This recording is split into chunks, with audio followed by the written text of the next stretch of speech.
Hi everyone, welcome to the 2020 Fortune Investor Roundtable. My name is Matt Heimer. I am the moderator and I'm also the senior features editor at Fortune. My guests on the panel this year, to my far right, Savina Subramanian is the head of U.S. equity and quantitative strategy and head of global ESG research at Bank of America Merrill Lynch. Josh Brown is the CEO of Ritholtz Wealth Management. Karina Funk is portfolio manager and head of sustainable investing at Brown Advisory. Rob Sharps is head of investments and group chief investment officer at T. Rowe Price. And Angela Strange is general partner at Andreessen Horowitz. Well, welcome to the panel, everybody. Thanks for being here and thank you for your time. We are going on 11 years into a bull market in the United States. We've had an unprecedented period of economic expansion, but a lot of investors have been spending the last couple of years wondering when the shoe is going to drop. More recently, we've had slowing GDP growth, we've had declining corporate earnings. So I think what all of our viewers want to know is what does next year's phase of the cycle look like? Are we looking at continued slower growth? Are we looking at something worse like a recession? And how should investors prepare? And who wants to bite the first bullet? I'm going to start by correcting you. Okay. We're in a secular bull market that began in 2013. Okay. That's the first time we made a new high prior to the 2007 high. And that's important because we don't measure the 1982 to 2000 bull run from the lows of 1974. Mm-hmm. So I think we need a little bit more perspective. Additionally, that's the secular bull. Let's talk about the cyclical bull that we now find ourselves in, making new highs as we speak. Mm-hmm. In December, we were down 20% in the S&P. We had a stealth bear market where most stocks were down more than 20% between 2015 and 2016 when oil crashed. And in 2011, we reset by 20%. So even in the context of a run that's gone on for 11 years, there's a lot of room to say this is not quite as long of a bull market as you might suspect if you just look at the starting point and the end point. Mm-hmm. I'll leave now if you want. That's all right. Please stay for the remaining 40 minutes. Okay, I will. But that raises a good point. Is it? I guess the question that comes off that point is it. If there are reasons to be defensive, is the length and the age of the bull market the wrong reasons? Is anybody here feeling defensive right now? And if so, why? I mean, the one reason that I worry about this extended cycle is that we've been in, a 10-year or 10-plus year period of sub-trend earnings, sub-trend economic growth, below-trend interest rates, below-trend everything, right? Like this lower for longer theme has persisted for much longer than we had expected. And we're now at a point where, what I worry about from an earnings perspective, not to be the bear in the room, but I do think that there is this risk that a lot of the earnings that we've seen over the last 10 years have been manufactured by companies either buying back shares to pump up their EPS growth, cost cutting, a lot of kind of non-economic or non-growth related drivers of earnings that might be closer to the end of that sustainability. So I think the next leg of this bull market has to be driven by a real economic recovery rather than just this sort of stagnant growth cycle that feels like we've been in for a really long time now. Well, interesting. I'm glad Josh mentioned that this isn't necessarily an 11-year unabated bull cycle, because I think a lot of us used to think that a market cycle is a bit less than 11 years. Sure. And look, I can't predict what's going to happen in terms of some macroeconomic cycle that frankly we haven't seen before. But what does resonate with common sense to me is that there are companies that just simply offer compelling customer value propositions, and they can deliver that day in and day out. Some of the best companies have certainly outperformed in this 11-year bull cycle, if you want to call it a cycle. Those same companies actually really outperformed during the recession as well. So in 08 and 09, some really good companies might have, it was a feat to attain, say, single digits or relatively flat revenue on the revenue line, like up or down single digits. That was a good thing back then. But yet double digit, not necessarily on EPS, but on the EBIT line. Right. True earnings. True. And by the same token, some companies might have really taken a hit in terms of revenues, but they were able to keep their margins steady while reinvesting during the downturn so that they were ready with innovation when customers were ready to come back. And those are the companies who have really roared ahead recently. But look, I don't think this is about finding defense in potentially a recession level scenario. I think some of the most compelling investment opportunities available in any asset class today are the companies that, like I said, are solving those customer problems and frankly solving some of our thorniest social problems as well. I mean, in terms of access to better healthcare, whether it's access to data and computation, or whether it's access to clean water.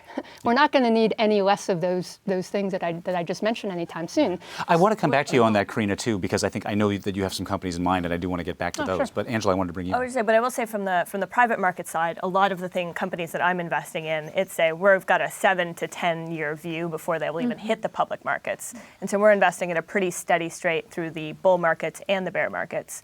And what I will say to your recession point is some of our best companies, like Airbnb, was started in 2008, 2009 type.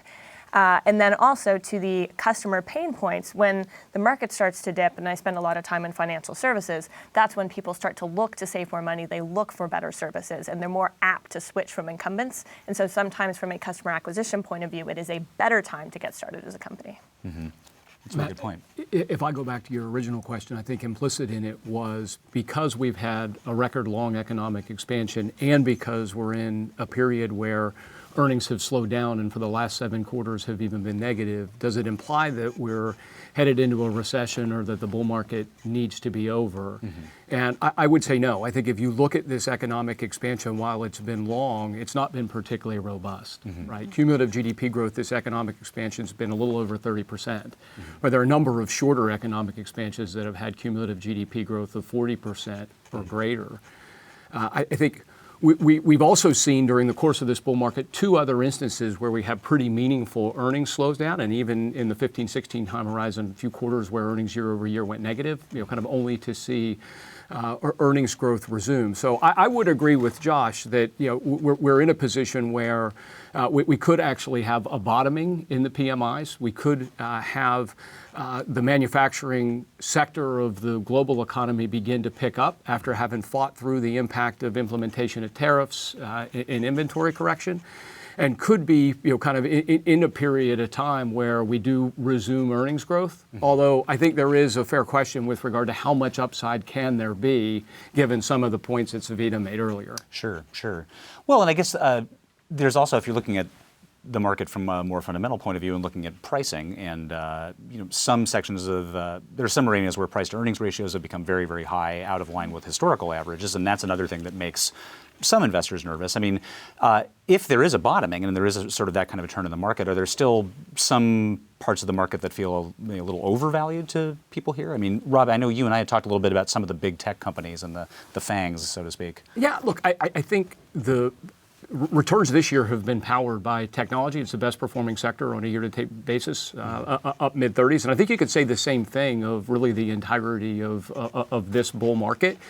If you take a step back, there are a lot of indices around the world and a lot of stocks around the world and in the U.S. that made highs in January of 2018, right? So despite the fact that the headline index in the U.S., the S&P 500, is at new highs, there are still, I think, a lot of opportunities elsewhere. I think what we saw in the market environment of August was basically, I'd say, almost a bubble in safety, right? Where you had things that had low economic variability, low economic sensitivity, things that were bond proxies are perceived to be safe, utilities trading at record relative valuations. I think there are other areas of the market that are very rapidly growing areas of the market, software as a service, for instance, that kind of got to very extreme valuations.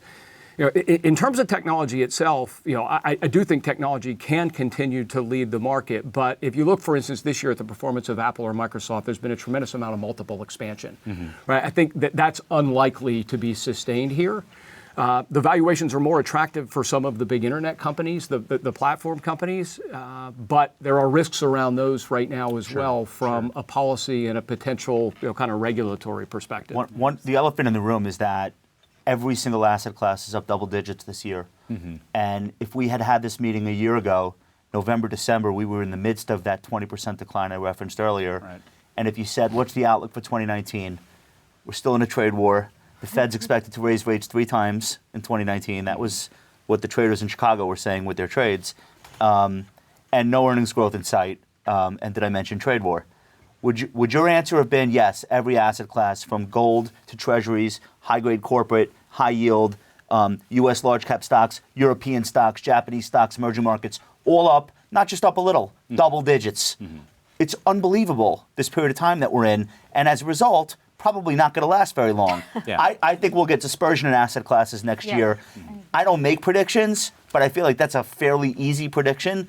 It would be very unlikely to have 2 back-to-back years where literally every asset class works. Sure. And to Josh's point, I think what's really interesting right now is that we're starting to see some of these beaten down, deep value names, outperform or come back to life, as it were. And what worries me about the S&P 500 in particular is that, as you mentioned, most of what's really re-rated has been either high growth stocks or high dividend yielding stocks. Those are the 2 areas that investors have been sort of pushed out to in this search for yield and growth. And those are companies that are much bigger than your average value stock.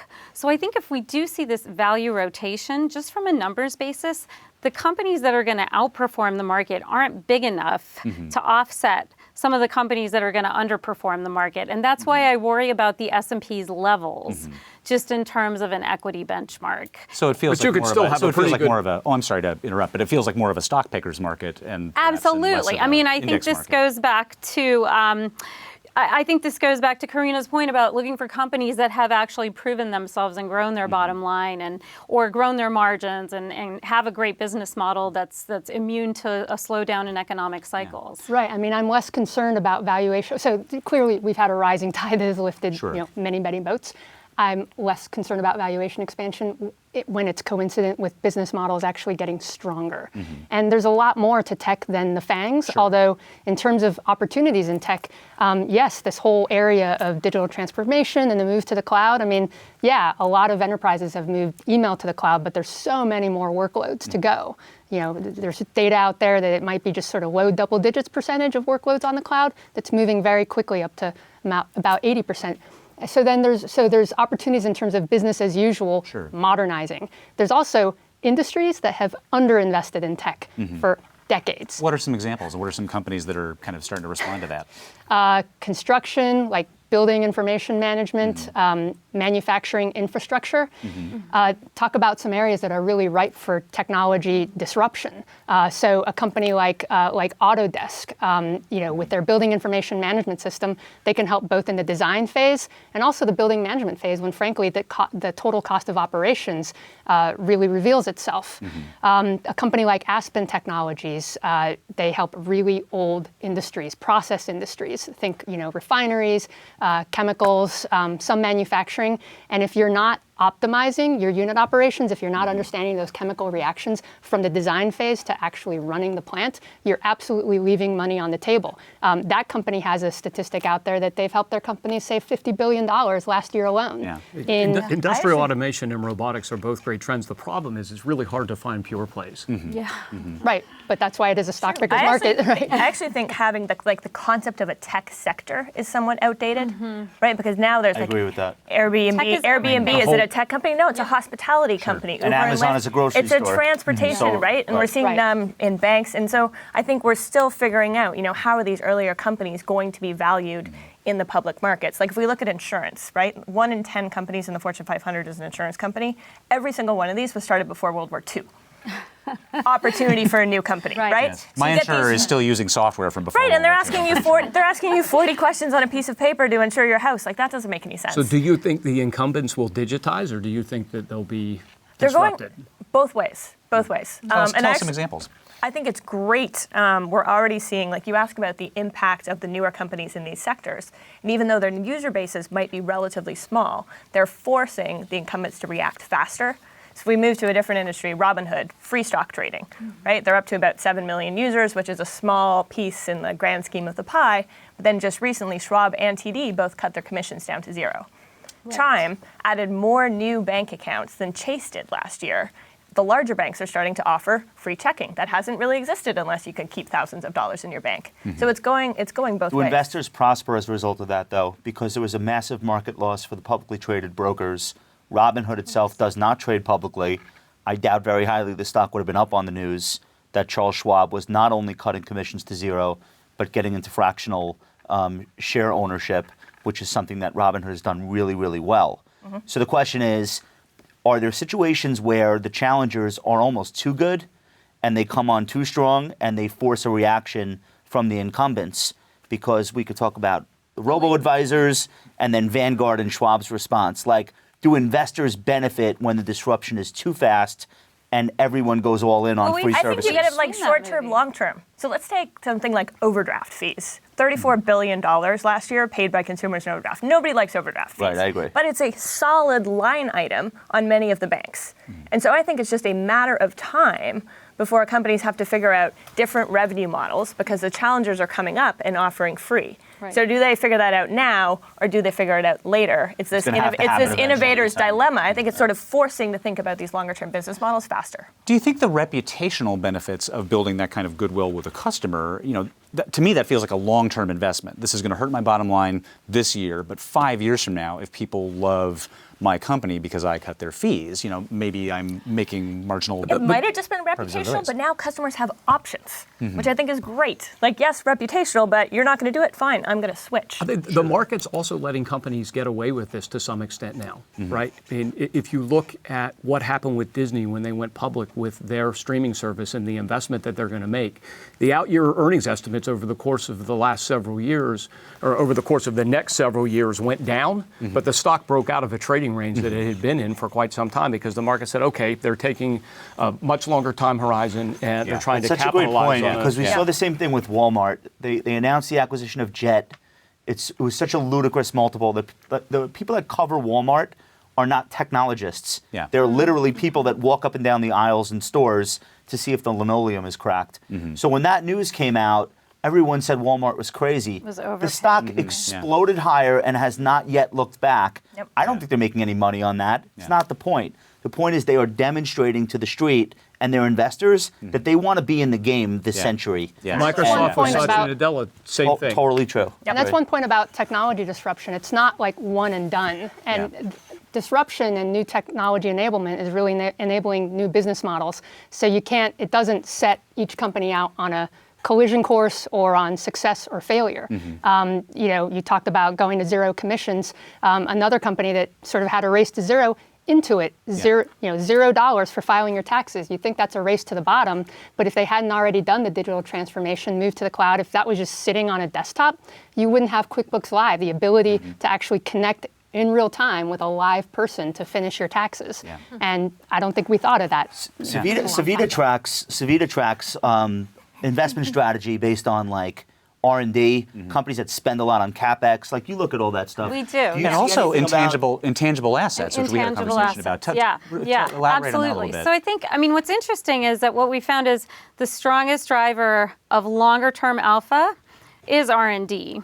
But and CapEx chronically destroys alpha. It's kind of interesting, but if you see a company that's in the highest kind of quartile or one of the highest spenders of CapEx, they tend to underperform their peers. So, I guess the reason is that they spend badly and perhaps companies are getting capital discipline. But I think that the idea that R&D actually drives performance suggests that long-term growth is rewarded by investors and companies focused on not just how to navigate the next recession, but how to navigate the next 5 to 10 years, to your point, are the real areas where you can generate long-term returns. Are there industries? Oh, pardon me, Angela. Are there industries and/or companies where you feel like you're seeing that in action right now, where they're outperforming because where you can connect it pretty directly to recent R&D moves? So what's really interesting is that in every sector of the S&P 500, there are kind of the haves and the have-nots, and I feel like the structure of the market is becoming much more oligopolistic. And I think the companies that are gaining share are really the ones that are at the forefront of spending on technology, spending wisely on technology, spending on R&D, and really putting growth ahead of short-term. Am I going to beat earnings in the next quarter? Doesn't really matter, but I'm really focused on the longer runway growth themes. Sure. Sort of similarly, or those that have R&D budgets but realize that it's going to take them a very long time to build what some of these startups have built, they are now realizing that they should pay up to get that faster. And should just sometimes the buy- public markets are buy actually the brand. rewarding them. So like Prudential just bought Assurant, which was a digital insurance broker that started 3 years ago for $3 billion. Their stock went up. I think people are appreciating they are getting in the game very similarly to Quickly. Walmart and Jet. Yeah, absolutely. Really good point. One sector that I know has had a rough year, but that I think a lot of people here have strong opinions about is healthcare. The investors seem to really be terrified of the words Medicare for all when they hear them on the campaign trail, but it doesn't seem like there's any obvious huge curb on the ability of that sector to keep growing. So, I'm curious to hear where you're hearing some Healthcare is the opportunities. second cheapest sector in the market. The only cheaper sector is financial services. Yeah. But here's what's interesting. In this earnings quarter, healthcare is, I think, the only sector that's growing earnings, a secular earnings growth year over year. Wow. So what a puzzle that is, and what reason could you ascribe to the cheapest sector in the market and the only one growing earnings organically? Yes. It's got to be politics is what's keeping people out of these stocks. I don't know that will be the case going forward, because to me, the fattest pitch that exists right now, 74 million boomers in the United States, even more overseas. They will now spend the next 20 years trying to replace every body part they have and living their best life literally until the last day. And that's admirable. And I'll be there soon. But as an investment, See you on the other side. We'll be there with you. as an investment theme, I feel like that will weather whatever Elizabeth Warren or Bernie Sanders wants to throw at that rhetorically. Sure. So I like the sector broadly, and subsectors, to me, medical devices are just a no-brainer. If you're afraid of They're biotech really and how expensive. binary, Medical devices are really they've- expensive. the only sector that's been working. It's the only with the investable subsector. sector in Yeah. healthcare. There's a massive secular theme in medical devices. I mean, what's compelling? I mean, it's not getting drug pricing pressure. It's not Medicare for all. It's Right. saving lives, improving lives, Hips. improving the efficiency and effectiveness of healthcare delivery. No matter what the political rhetoric is, we're going to need more healthcare. Medical software, Right. And practice management software for all the clinics and urgent care facilities, et cetera. And we also like this shift from small molecule, like chemistry, to make drugs, to larger molecule. Much more complex, much more resource intensive, but the tools and diagnostics and analytical companies that are leveraged to that, that's the real growth opportunity. I like both of those subsegments within healthcare from a fundamental perspective and longer term, but that's not where the value is in healthcare Oh, no. right now. Those stocks are Pharma, winners. Pharma and biotech. Yeah. There's pharmaceuticals, biotech, and managed care, and there's a tremendous amount of value there. I think it might be difficult for it to be realized with a one-year time horizon, given all the rhetoric that's going Sure. to come out of the presidential debate agree. next year. Yeah. But I think if you're willing to long- look beyond that, I think there's just tremendous returns to be had from some of those. And as companies. we- You guys should all come into our. We just recently launched a bio fund, which I'm is in. software meets all of these sectors, right? And again, with the advantage of the 7 to 10 year time horizon, it is amazing what people that come from both of these backgrounds coming together that can create. Do you feel take very Venmo? optimistic. Makes sense. Send him the documents. Yeah, but you've been talking Perfect. We have about. a new LP. But you've been thinking about ways that healthcare is. We talked about the efficiency of delivering healthcare, but you've been thinking about that from the consumer side as well, right, Angela? With the Oh, it's everything different from interfaces. new cancer treatments, new types of therapeutics, new just delivery models. I think there's just a lot going on from the software meets tech perspective. Yeah, absolutely. Just one quick point on healthcare. And again, I'm going to be the bear in the room, but I think the other issue with healthcare as a sector, at least in the S&P 500, is that we've seen leverage ratios actually reach the highest levels of history. And I think what's interesting is that healthcare companies it's an M&A intensive sector, but recently they've been using debt to finance deals rather than equity. So that's just one thing to keep in mind, is that if we do see any sort of risk around the cost of capital, i.e. credit spreads rise or interest rates rise. They haven't, but they could. I think that's an area within healthcare that we have to be careful about, because it's very different today from what it looked like 10 years ago. I agree with that, but I would just add, isn't it rational to use debt financing? To use cheap debt financing. Given how Right. easy it is to do right now. And consolidation makes some businesses stronger. I mean, as research labs, clinical labs, industrial labs, they want to buy from fewer vendors. Yeah. And so the ones that are consolidating, like a Thermo Fisher or Danaher, and are providing more share of wallet and very high quality analytics and consumables. those are the business models that are going to win. I think it makes sense. I just worry that it's a different looking sector from from a balance sheet perspective than we're used to. So we're used to seeing unlevered balance sheets. You're right, it's good to lock in a low cost of capital, but if your debt is floating and you're going to pay that increase in the cost of debt over the next couple of years, which we are seeing for a lot of these companies, that's where you want to worry a little. Also caution on the value side. I mean, when event-driven clinical trials, when like 50% of your market cap hinges on the outcome of a clinical trial, it's not as easy as buying a basket of stocks that look like Right. they're in a value moment. Yeah, it's very binary. We've talked about the political impact in the Medicare for All conversation in healthcare. I have to bring up the elephant in the room. As investors, does the unfolding of the impeachment story affect your outlook, worry you for the long term? No. Does not? Yeah, I think it's political theater unless there's something that we're not aware of that comes out as evidence in the proceedings. It ultimately, I guess, may influence polling and the outcome of the presidential election. So far, kind of not. in a secondary way, it might, but I wouldn't change my perspective as a result of the impeachment The proceeding. Nixon impeachment was a buying opportunity. It didn't cause the 73, 74 bear market. It's denouement. Did I pronounce that right? Denouement. Denouement coincided with the bottom of the 74 bear. And of course, Clinton in 1998, if you sold that, you missed 18 of the best months. A couple maybe years of all time. So I would not play that game with my portfolio. I find that reassuring. Anybody else? Denouement? Denouement. Okay, is that the denouement of that question? That is. Moving on. Yes. I moved on to So the. they did? They signed you up for The French denouement He was was actually an tired of that one. anticlimax, and now I'm moving on. What I was going to say is we've been talking quite a bit about our conversation has been very domestically focused, but are people seeing opportunities in markets outside of the States right now? The story for a long time has been that really this is the only place where you're going to get reliable stock price growth and reliable earnings. But could that be changing? Could we see that change in the next 12 months?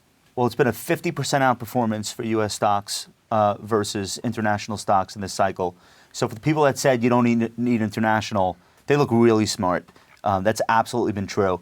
And you can look at that at any time frame you want, from 1 year to 5 year to 10 year. It actually gets worse and worse as the time horizon. So a lot of this currency driven, a lot of that is political, a lot of that is central bank driven. It's really tough to say when that's going to switch. I know some people look at technicals and they try to say, is one market breaking out relative to another? If you were playing that game right now, emerging markets would look pretty good. Yep. And then international markets would still be a toss-up. So look at that and try to decide fundamentally, when are people going to get excited about European stocks trading 12 times earnings? I don't know when that will be, because you would have thought it would have happened at 14 times earnings. Right. And it hasn't. So I think the problem with looking at international broadly is that there are such deep structural problems in places like Europe and Japan, right? And there's some good things going on in the Japanese market in terms of better corporate governance, better capital management, et cetera. But you don't have a lot of innovation, and you don't have kind of I was much gonna in the say, way of GDP you're right. growth. The industry differences are bigger. Much Like, bigger. The tech sector is minuscule in many of these countries, and if you're saying that's what's driving the S&P, then the outperformance makes perfect sense. But if you look at the underperforming sectors, financials and energy, they're very dominant in the Mining. European indices. Yeah. So I do think emerging markets is a good place to look, and there are a lot of emerging markets that have structurally improved, and there are a lot of really good companies in a number of different emerging markets. From a private market perspective, these structural challenges actually present opportunity. So if you just look at financial services, been spending a lot of time in Latin America. So on the one hand, you could look and say, well, credit card penetration, it's like 14 or 15% in a lot of countries, and it hasn't done anything for a while. But smartphone penetration has gone from that level up to 80%. So structurally, yes, we could wait for bank branches to be established all around and serve the population, or everybody's now got their smartphones. That's how financial services are going to be provided. And that's exactly what's happening. And I think what's interesting is that with the phone and all of the data provided, you can bypass things that would seem like structural impossibilities, like no credit bureaus and no branches. You have all the data that you could possibly need on the phone and the delivery mechanism.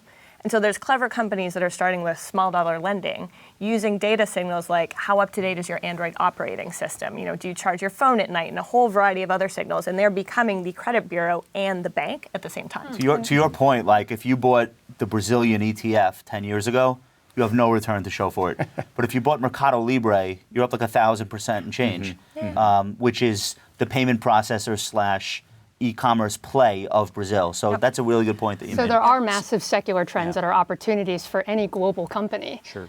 You mentioned basically financial inclusion, right? It turns out it's a really good business proposition to get the 1.5, 1.8 billion underbanked people Absolutely. as customers. You mentioned tools and diagnostics companies. In China, a lot of those kinds of companies are growing like a weed, providing the highest quality reagents, cell cultures for this move to biologics.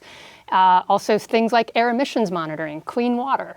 Again, we're not going to need any less of that in the future. Sure. Karina, this goes back to what you were talking about at the outset when we talked about essentially playing offense rather than defense. And I know that you specialize in ESG-oriented investing, and again, not looking to just be virtuous by not doing anything bad, but looking to solve problems. Right. Talk about a little bit of how that pans out through this financial inclusion debate. Oh, sure. I mean, so I run a large cap growth portfolio. Great, fundamentally strong companies. We do a whole lot of sustainability research, both in terms of the risks and the opportunities, to add value to our fundamental thesis. And so the way to make money on companies that are doing wonderful things for society and the environment is to start with fundamentally strong companies in the first place. So let me just be clear on that. And then in terms of understanding sustainability risks and opportunities, there's a whole lot that you can learn about a company's strategy, their operations, and their prospects for growth by really understanding that can really underscore your fundamental thesis. So some examples of your typical, say, ESG, environmental, social governance risks are, do you have a handle on labor relations? Do you have environmental liabilities, things like that? You can go higher level. What's your reputational risk? What's the risk of changing consumer preferences? And these things there are a lot of issues that affect companies today. Are your physical operations insulated against the physical effects of climate change? And are you doing the same thing within your supply chain?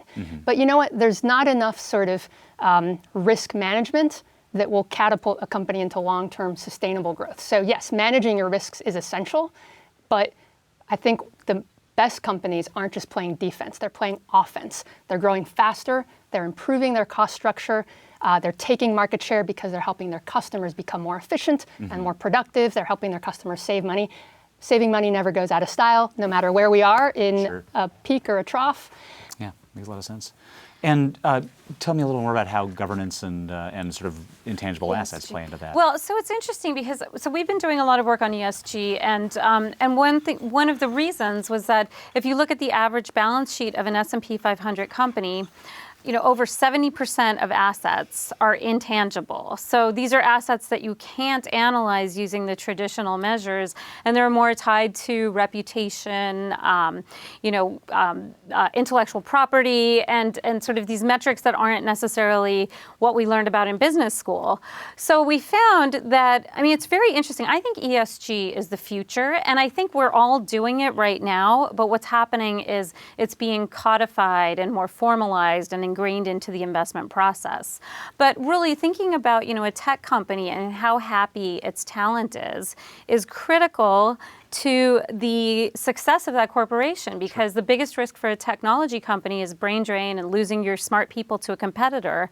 So what we found, really interesting little kind of analyses that we've been coming up with are things like, if you look at the companies within the tech sector with the happiest employees, so the highest Glassdoor rankings or the best employee satisfaction scores, these companies tend to have higher ROE or higher returns on equity than their peers with unhappy, disgruntled workforces that leave to go to the happy competitors. So it's really interesting to see this feed through from aspects that you wouldn't necessarily think of as investment metrics to bottom line growth. I would just be careful with that, because a lot of the happiness of the employees is based on what the stock price is doing, and that could turn on a dime and almost be a coincident indicator. I'm sure there was a lot of champagne being popped all summer long with WeWork in the run-up to, we're worth 30. No, wait, it's 40. Actually, it's 55. Wait, it might even be Goldman Sachs saying 80 billion. I bet if you were to take satisfaction readings amongst that population, would have been sky high, and then a week later it's worth a tenth. No, there's always an exception. But one of the things we found, which I thought was really interesting, is that Glassdoor ranks and employee satisfaction is not correlated with market performance. It's actually a leading indicator of market performance. That's interesting. And look, So there is information content in whether this workforce right now is happy and they're going to stay or go. And it's not just about the price of their options. And you wouldn't make an investment decision on that one criterion Yeah. in a Oh, no. vacuum, right? Just Certainly like not. Yeah. you wouldn't invest in the highest free cash flow companies because they might not be reinvesting. Right. I know Angela Into would, your because I business. would pull my money right out. But I mean, every CEO, I think, worries about sustainability, whether they care, whether they understand sustainability or not. And this is pervasive in any sector. You could be head of a healthcare facility. You're worried about, how am I going to feed all my patients without making them more sick? How am I going to find all that clean and hot water to sanitize my equipment? How do I have the highest quality equipment? You can build a portfolio that addresses those critical challenges. And like I said, I think those are some of the most compelling opportunities available in any asset class, because those challenges are not getting any easier. Yeah. Well, and I think this workforce is very mission driven. So back to your underbanked or solving a lot of these problems, like, do I work for a company whose mission I really believe in, is a very good sign of retention. Absolutely. It is getting close to the bottom of the hour, believe it or not, because the conversation is moving that fast and that well. So I want to come around and ask that concluding question, the greatest risks and opportunities that you see for the year ahead. I'm going to ask you to answer it sequentially going around the table, and that's actually going to wrap it up. So thank you very much. Savita Subramanian, tell us about your greatest opportunities and greatest risks you see for 2020. Well, I'll start with the risks. And what worries me a little bit is that we've seen these flash crashes popping up everywhere. So we saw this spike in the repo rate just a month ago. We've seen big moves in different styles, like growth outperformed value, and then value outperformed growth, and it was like a 5 standard deviation event. It feels like the market is getting more fragile. And what worries me about the S&P 500 and U.S. large cap stocks, which are normally the most liquid stocks in the world, a larger and larger percentage of these companies are owned by passive investors or by quant funds, not your traditional fundamental investor. So I worry that if there is some sort of a mass exodus out of equities, the liquidity profile of the S&P 500 could look very different from what it has looked like in prior bear markets. So that, I think, is a risk that's kind of under the radar and is worth thinking about. From an opportunity perspective, my favorite sector for 2020 is U.S. financials. And again, it's not for the reasons that we normally think of buying financials. We don't anticipate a huge recovery in the economic cycle. We don't anticipate a credit expansion cycle. But financials, to me, looks like the new high-quality dividend yield sector. And the reason I say this is, little known fact, the shareholder buyback plus dividend yield of financials is the highest of all 11 sectors. These companies are putting cash back in the hands of their investors. And this is different from what we saw 10 years ago, and this is very different from what we're seeing other companies do. Other companies are dialing down their cash return story. Meanwhile, financials are dialing it up. Financials also happens to be the most hated sector in the equity market by both institutional long-only and hedge fund investors. So I think it's really a beaten down sector that's pricing in a lot of risks around political changes, where we don't necessarily see the likelihood of more regulation. It's a sector that just looks more high quality than it has in a very long time. Leverage ratios are a shadow of their former selves back in 2007. So it's a sector that I think has transformed into a better hedge against a downturn than what it was 10 years ago. Josh Brown, greatest risks and greatest opportunities for 2020. Okay, let's start with greatest opportunity. I genuinely believe that most of the market is expecting some extreme move out of rates. They either think this whole thing is a fake out and there's going to be this bout of inflation or bond vigilantes overseas that triggers something where all of a sudden everyone will be caught off sides in fixed income and rates have to scream higher. You hear a lot of that. You also hear a lot of rates are headed to zero. It's a matter of time. Look around the world. We won't be immune to those disinflationary pressures. What if it's just more of this as far as the eye can see? That is a possibility. I have a book this thick. I haven't really read it. I pretend to read it. But it's Richard Silla, A History of Interest Rates. There have been 100-year spans where there wasn't much volatility in interest rates. So I know that makes for boring television perhaps, but it's entirely possible that just like this year, people with extreme opinions will lose and people that are doing asset allocation will win. And so that's my opportunity, the opportunity to be sane and not be one of these lunatics that thinks we're going to have one cataclysm or another. The biggest risk is you. You are your own biggest risk. None of the macro themes we're talking about. It's not security selection or you're going to pick the wrong ETF. You are the risk. You are the risk. Last year, we had a 16% drawdown in the winter. We followed it up with a 20% drawdown. How did you act? What did you do? Did you log into Betterment and turn the dial down? Did you call your broker, get me out? If you did, then you recognize that you are the one doing the things that will have the bigger impact on your portfolio. It's not the Fed, it's not Trump, it's you. So the minute you get that through your head, I think you start thinking about the portfolio process differently and hopefully become a better investor over time. Thanks, Josh. Karina Funk, what are your greatest opportunities and greatest risks for 2020? Let's see. Risks is a short discussion because there are a lot of risks. Whether it's interest rates, geopolitical, trade wars, and there's a whole lot out there that we can't predict and we can't control. Frankly, I worry about what I can control, which is going out there, doing the research, and finding great companies that can deliver compelling customer value propositions day in and day out. These companies that can outperform during a bull market, that have outperformed in very choppy markets.